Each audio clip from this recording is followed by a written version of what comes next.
मैं ये बात इसलिए रिकॉर्ड कर रहा हूँ क्योंकि अगर कल हॉस्टल के रजिस्टर में मेरा नाम न मिले तो कम से कम मेरी आवाज़ बचे। कमरा 312। बाहर से बिल्कुल साधारण लगता है। वही नीली पेंट, वही टूटा हुआ नंबर, वही दरवाजे के नीचे से आती धूल। जब मुझे ये कमरा अलॉट हुआ, सीनियर्स ने बस इतना कहा था कि यहाँ नींद गहरी आती है। मुझे लगा परीक्षा के दिनों में यही तो चाहिए। पहली रात मुझे अजीब सपना आया। मैं अपने घर की गली में खड़ा था। सब कुछ वही था।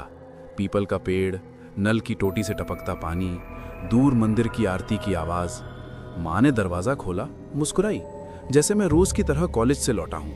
सब इतना असली था कि जागने पर भी दिल भारी रहा। दूर घंटी की आवाज़ अभी भी कानों में अटकी थी। सुबह मैंने रूममेट से कहा कि घर का सपना आया।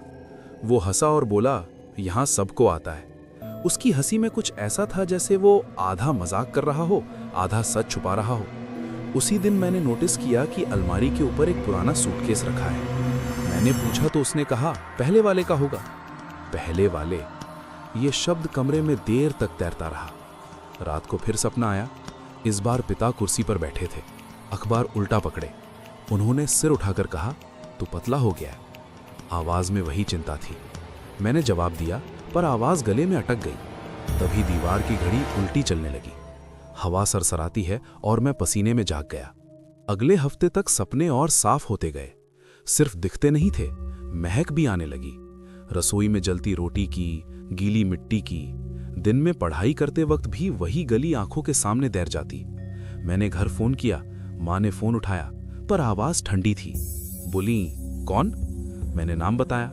कुछ पल चुप्पी रही, फिर उसने कहा, गलत नंबर है। कॉल कट गई। मैंने खुद को समझाया कि नेटवर्क की दिक्कत होगी, लेकिन अगले दिन जब पिता को कॉल किया, वही जवाब मिला, गलत नंबर। जैसे मैं किसी और की जगह से बोल रहा हूँ। हॉस्टल लौटकर मैंने अलमारी खोली।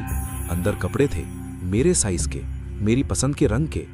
जेब में एक पुरानी रसीद मिली, उसी शहर की जहां मैं रहता हूं। तारीख आज से 3 साल पहले की।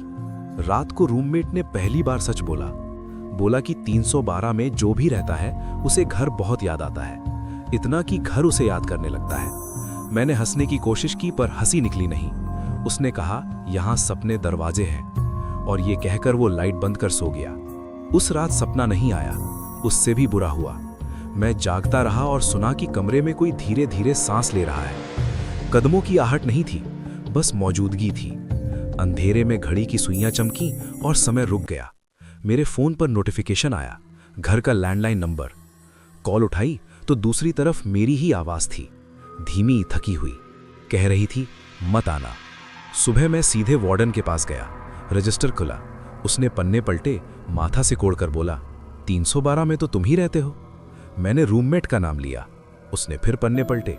नाम था, पर फोटो में चेहरा धुंधला। ये तो पिछले साल छोड़ गया था, वार्डन बोला। मेरा सिर घूम गया। कमरे में लौटकर मैंने सूटकेस खोला। नीचे एक डायरी थी।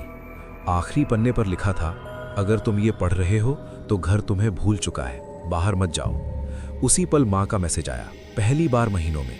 लिखा था, तू कौन है? शब्दों के बीच डर था, जैसे किसी अनजान का नाम पढ़ लिया हो।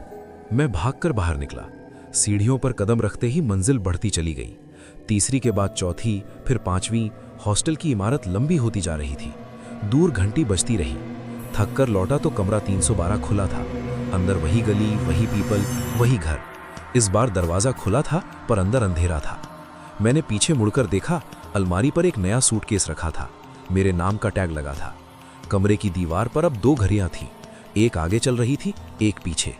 रजिस्टर की स्याही मेरे हाथों में लग गई, जैसे मैं पन्ना बन गया हूं। अब मैं यही हूं। सपने अब सपने नहीं रहे। दिन में घर दिखता है, रात को हॉस्टल।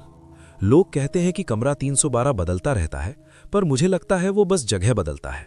अगर तुम ये सुन रहे हो और तुम्हें कमरा 312 ऑफर हो, मना कर देना, क्योंकि एक दिन तुम घर पहुंच जाओगे और दरवाजा खोलेगा कोई और, जो तुम्हें पहचानता नहीं होगा।